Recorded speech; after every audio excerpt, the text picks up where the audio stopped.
Welcome student, জেই 2024 এর ফিজিক্সের paragraph base যে কোশ্চেন ছিল তার একটা কোশ্চেন আমরা দেখছি। এখানে একটা প্যারাগ্রাফ দেওয়া আছে, এটা পড়ে আমাকে দুটো কোশ্চেনের আনসার করতে হবে। দেখো কোশ্চেনটা কি বলা আছে, বলছে in a Young's double slit experiment each of the slits A and B as shown in the figure are oscillating about their fixed center and with a mean separation of 0.8 mm। তার মানে oscillate করছে আর এদের মধ্যে মিন সেপারেশনটা 0.8 mm আছে। তার মানে 0.8 এর থেকে বেশিও হতে পারে, কখনো কখনো কমও হতে পারে। এই ডি এর একটা দেখো টাইমের রেসপেক্টে ফর্মুলা দিয়ে দিয়েছে, সেটা হচ্ছে D is equal two 0.08 plus 0.04 sine omega t mm। এটা হচ্ছে ডি এর জেনারেল ফর্মুলা অ্যাট টাইম টি। তাহলে ডি এর আমরা এখান থেকে ম্যাক্সিমাম ভ্যালু পেতে পারি কত, ডি ম্যাক্স ইকুয়াল টু আমরা পেতে পারি দেখো 0.8 প্লাস 0.04, তার মানে 0.84 mm বা 84 ইন্টু 10⁻⁻5 মিটার একবারে করে দিলাম। এটা ডি ম্যাক্সের ম্যাক্সিমাম ভ্যালু পেতে পারি ডি এর।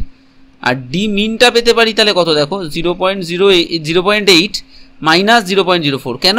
কারণ সাইনের ম্যাক্সিমাম ভ্যালু +1 আর সাইনের মিনিমাম ভ্যালু -1। তাহলে এটা হয়ে যাচ্ছে দেখো 0.76 mm equal to 76 into 10⁻⁻5 m। তাহলে দেখো এটা তার মানে 0.84 mm থেকে 0.76 mm এর মধ্যে ঘোরাঘুরি করছে। ওই জন্য মিন সবসময় দেখো এই দেখো 0.8 mm টা হচ্ছে মিন সেপারেশন। ওমেগার ভ্যালুটা বলে দিয়েছে, very fine. Omega equal to আমার দেওয়া আছে 0.08 radian per second. The distance of the screen from the slit is 1 metre, এটাও তো ছবিতেই বলা আছে। দ্য ওয়েভলেন্থ ল্যামডাটা কত বলা আছে, ল্যামডাটা বলা আছে দেখো 6000 অ্যাংস্ট্রম এটা বলা আছে। The interference pattern on the screen changes with time while the central fringe remains fixed at O. কেন ইন্টারফারেন্স ফ্রিঞ্জ চেঞ্জ হবে? তার কারণ দেখো বিটার formula fringe with beta equal to আমরা কি জানি, বিটা ইকুয়াল টু আমরা জানি lambda capital D by small D. তাহলে স্মল ডিটা যদি টাইমের রেসপেক্টে চেঞ্জ হয় তাহলে বিটাটা অবভিয়াসলি চেঞ্জ হবে, কিন্তু সেন্ট্রাল ফ্রিঞ্জের পজিশনটা একই থাকবে, কারণ ওইখানে ফেজ ডিফারেন্সগুলো প্রত্যেকটা যে ওয়েভ এসে মিট করছে সেটা 0 হয় বলে ওইখানের বিটাটা যেহেতু মানে ফেজ ডিফারেন্সটা বা পাথ ডিফারেন্সটা যেহেতু 0 হয়, সো সেন্ট্রাল ফ্রিঞ্জটা সবসময় সেন্ট্রালেই থাকবে, বাকি প্রত্যেকটা ফ্রিঞ্জ ওঠা নামা করবে। এবারে কি কোশ্চেনটা বলেছে আমরা একটু দেখি। প্রথম যেটা বলেছে দেখো, বলছে the 8th bright fringe above the O oscillates with time between two extreme positions. মানে ধরো 8 নম্বর যে ফ্রিঞ্জটা আছে, এটা ধরো আমার ও, এখান থেকে ধরো এটা 8 নম্বর যে ফ্রিঞ্জটা আছে, এ তো তাহলে ডি এর ভ্যালু যখন চেঞ্জ হচ্ছে তাহলে 8 নম্বর ফ্রিঞ্জের জায়গাটাও এরকমভাবে ওঠানামা করবে। এবারে বলেছে কি যে এই যে ম্যাক্সিমাম যে দুটো এক্সট্রিম সেপারেশন, মানে ধরো এইখান থেকে এতটা পর্যন্ত ওঠানামা করতে পারে, তো এই দুটোর মধ্যে গ্যাপ কত সেটা আমাকে বার করতে বলেছে। তো এটা খুব ইজি প্রবলেম একটা। দেখো 8th ব্রাইট ফ্রিঞ্জের ডিস্টেন্স কত হবে, distance of 8th bright fringe from centre কত হবে আমরা সবাই জানি, ওয়াই ধরছি ওটাকে, ওইটা ইকুয়াল টু হবে 8 বিটা, মানে 8 lambda capital D by small D. এবারে দুটো এক্সট্রিম পজিশনে যদি বার করতে হয় তাহলে ওয়াই এর ম্যাক্সিমাম ভ্যালু কত হবে, ওয়াই ম্যাক্স ইকুয়াল টু তাহলে 8 lambda capital D by small D, এটা তাহলে মিনিমাম নিতে হবে তখন আমার। আর ওয়াই মিনিমাম ইকুয়াল টু কত নিতে হবে আমার, তাহলে 8 lambda capital D by D max. তাহলে ডি ম্যাক্স হলে ওয়াইটা মিনিমাম হবে আর ডিটা মিনিমাম হলে ওয়াইটা ম্যাক্সিমাম হবে। এবারে এইগুলো আমাকে ক্যালকুলেট করতে হবে, তাহলে আমরা ভ্যালু পুট করি। 8 ইন্টু 6000 ইন্টু 10⁻⁻10 মিটার হয়ে গেল, ক্যাপিটাল ডি 1 এটাও মিটারে, বাই ডি মিনিমামটা আমরা মিটারেই নিয়ে রেখেছি 76 ইন্টু 10⁻⁻5 মাল্টিপ্লাইড বাই 10⁻6। কেন 6 করে নিলাম? দেখো এখানে মাইক্রোমিটারে আনসার চেয়েছে, তাই না? তাহলে মিটারে ছিল, মাইক্রোমিটারে নিতে গেলে আমাকে 6 দিয়ে মাল্টিপ্লাই করে নিতে হবে। তাহলে এত মাইক্রোমিটার, এটা যদি আমরা ক্যালকুলেশন করি তাহলে এই ক্যালকুলেশনটা যদি তোমরা একটু করো তাহলে দেখতে পাবে এটার আনসার আসছে 6315.8 মাইক্রোমিটার। এটা আমি আর করলাম না, ক্যালকুলেশনটা করতে পারবে, সব 10-এর পাওয়ারগুলো একসঙ্গে করে আর এগুলো মাল্টিপ্লিকেশন ডিভিশন করে হয়ে যাবে। আচ্ছা এবার ওয়াই মিনিমামটা দেখি আমরা কত আসছে। এখানে তাহলে ভ্যালু বসাবো একইভাবে 8 6000 × 10⁻10 × 1 বাই এখানে হয়ে যাবে দেখো 84 ইন্টু 10⁻⁻5 মিটার, আর মাইক্রোমিটারে নিতে হবে বলে 10⁻6 করে দিলাম। এইটা করলে ক্যালকুলেশন আমরা দেখব আসছে 5714.3 মাইক্রোমিটার। তার মানে ধরো এই জায়গাটা হচ্ছে এই ডিস্টেন্সটা হচ্ছে তাহলে আমার 5714.3, আর এই ডিস্টেন্সটা হচ্ছে আমার ওই 6315.8। তাহলে এই সেপারেশনটা বার করতে হবে যে কোন দুটো এক্সট্রিম পয়েন্টের মধ্যে এরা ভাইব্রেট করতে পারে, মানে 8 ফ্রিঞ্জটা। তাহলে ওটা হয়ে যাবে ওয়াই ম্যাক্স মাইনাস ওয়াই মিন, এইটা ইকুয়াল টু তাহলে হয়ে যাবে 6315.8 মাইনাস 5714.3, ক্যালকুলেশন করলে আসবে 601.5 মাইক্রোমিটার।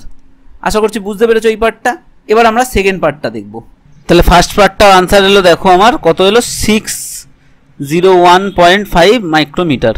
সেকেন্ড পার্টটা কি হচ্ছে, the maximum speed in micrometre per second at which the 8 bright fringe will move. তার মানে 8 বাইট ফ্রিঞ্জটা তো মুভ করছে আমরা দেখতে পেয়েছি, তো ম্যাক্সিমাম কত স্পিড নিয়ে মুভ করছে, মানে এই স্পিডটার ম্যাক্সিমাম ভ্যালুটা কত। যদি অ্যাভারেজ স্পিড বলতো তাহলে আমরা কি করতাম বলো তো, তাহলে আমরা এই যে এই ডিস্টেন্সটা, তো এইখান থেকে এই ডিস্টেন্সটা ধরো 601 ছিল, তাহলে একটা ফ্রিঞ্জের পুরো অসিলেশন মানে এখান থেকে এই অবধি যাবে, গিয়ে আবার এখান অবধি ফিরে চলে আসবে। তার মানে এইটা ইন্টু 2 মানে টোটাল ডিস্টেন্স, আর এই ওমেগার ভ্যালু থেকে টাইম পিরিয়ড বার করতাম, করে ওমেগাটাকে মানে টাইম পিরিয়ডটাকে ভাগ করে দিতাম এই ডিস্টেন্সের সঙ্গে, মানে 601.5 ইন্টু 2 বাই টাইম পিরিয়ড। এটা করলে আমরা অ্যাভারেজ ভেলোসিটিটা পেতাম। কেন বলে দিলাম, কারণ এই প্রবলেমটাতে অ্যাভারেজ বলেনি ঠিকই, কিন্তু অন্য কোনো প্রবলেমে তো অ্যাভারেজ বলতেও পারে, ওই জন্য বলে দিলাম। এখানে ম্যাক্সিমাম স্পিড চেয়েছে। এবারে আমরা দেখতে পেলাম যে আমার ওয়াই এর ফর্মুলা কি, Y is equal to 8 lambda capital D by small D হলো। তাহলে এইখান থেকে আমরা বুঝতে পারলাম, আবার ডি এর ভ্যালু যদি আমরা পুট করি তাহলে আমরা দেখতে পাচ্ছি 8 ল্যামডা ডি বাই ডি এর ভ্যালু আছে আমার হচ্ছে টাইম ডিপেন্ডেন্ট, ডিটা অবশ্যই টাইমের একটা ফাংশন, তাই না। তাহলে টাইমের আবার যেরকম ফাংশন সেটা দেখে আমরা বুঝতে পারছি ওয়াই প্রপোর্শনাল টু টি নয়, তার মানে ভেলোসিটিটা এর কনস্ট্যান্ট নয়। তার মানে ভেলোসিটি এখানে ওয়াই বাই টি করে আমরা বার করতে পারবো না, এখানে আমাকে ডিফারেন্সিয়েট করে ভেলোসিটি বার করতে হবে, তাই না। তাহলে যদি আমরা দেখি ডিওয়াই ডিটি, তাহলে সেই ডিওয়াই ডিটি ইকুয়াল টু কী হবে, ডিওয়াই ডিটি ইকুয়াল টু হবে দেখো 8 ল্যামডা ক্যাপিটাল ডি বাই এইখানে ডিটা 1 বাই ডি আছে, তার মানে minus D square into D D T of এই ডিস্টেন্সটা। যদি আমরা করি এখানে নেগেটিভ সাইনটা বাদ দাও, কারণ আমার ম্যাক্সিমাম ভ্যালুটা লাগবে, যেহেতু অসুবিধা নেই, এটা ম্যাক্সিমামটা লাগবে। এখন আমি মড নিয়ে নিলাম এটা যদি মড নিই তাহলে এটা হবে দেখো 8 lambda capital D by D square into D D T of D T করলে এটা যদি ডিফারেন্সিয়েশন করি তাহলে আসবে দেখো 0.04 ওমেগা কস ওমেগা টি, এইটা আসবে, তাই না, এটা আসবে দেখো। কিন্তু আমাকে চাইছে ম্যাক্সিমাম ভ্যালুটা, তাহলে ডিওয়াই ডিটি যদি ম্যাক্স হতে হয় তাহলে কস ওমেগা টি ইকুয়াল টু 1 হতে হবে, কস ওমেগা টি 1 হতে হবে। আচ্ছা, কস ওমেগা টি যদি 1 হয় তাহলে এইখানে আমাদের এই ভ্যালুটা হয়ে যাবে দেখো 0.04 ওমেগা। আর তখন ডি এর ভ্যালুটা কত হবে, ডি মানে আমরা আবার জানি 0.8 প্লাস 0.04 সাইন ওমেগা টি। তাহলে কস ওমেগা টি যদি 1 হয় সেই সময় সাইন ওমেগা টি কত হবে, 0 হবে। এটা আমরা জানি √1 minus cos square omega t করবে, করে তুমি 0 পাবে দেখবে, তাহলে সাইন ওমেগা টির ভ্যালুটা তখন হয়ে যাবে 0। তাহলে যখন আমার ডিওয়াইডিটা ম্যাক্সিমাম তখন ডি এর ভ্যালুটা হয়ে যাচ্ছে আমার 0.8 mm বা 8 ইন্টু 10⁻⁴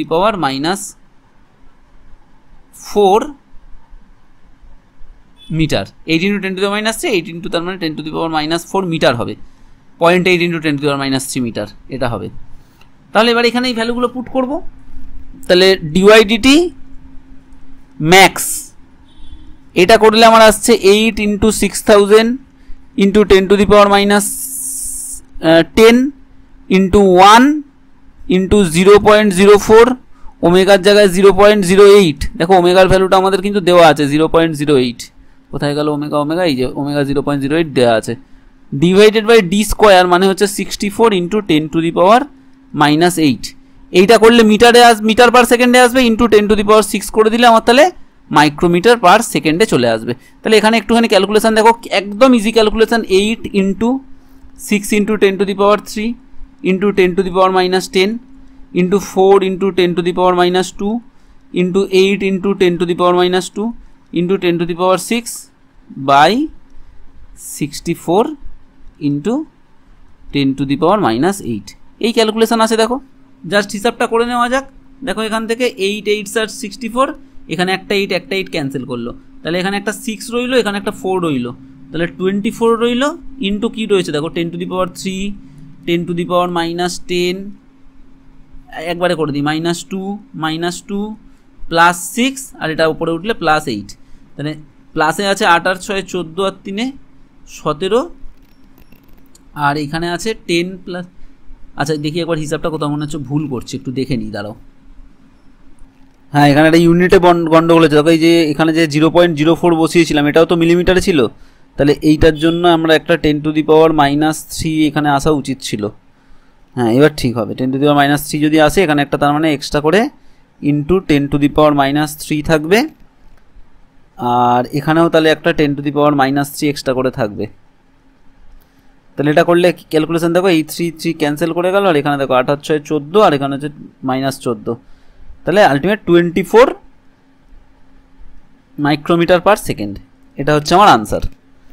তাহলে আমার সেকেন্ড যে কোশ্চেনটা ছিল ম্যাক্সিমাম স্পিড, সেটা হবে 24 মাইক্রোমিটার পার সেকেন্ড। আশা করছি বুঝতে পেরেছো। যদি না বুঝতে পেরে থাকো আমাকে জিজ্ঞেস করবে কমেন্টে, আমি অবশ্যই নেক্সট ক্লাসে এর আনসার দিয়ে দেবো।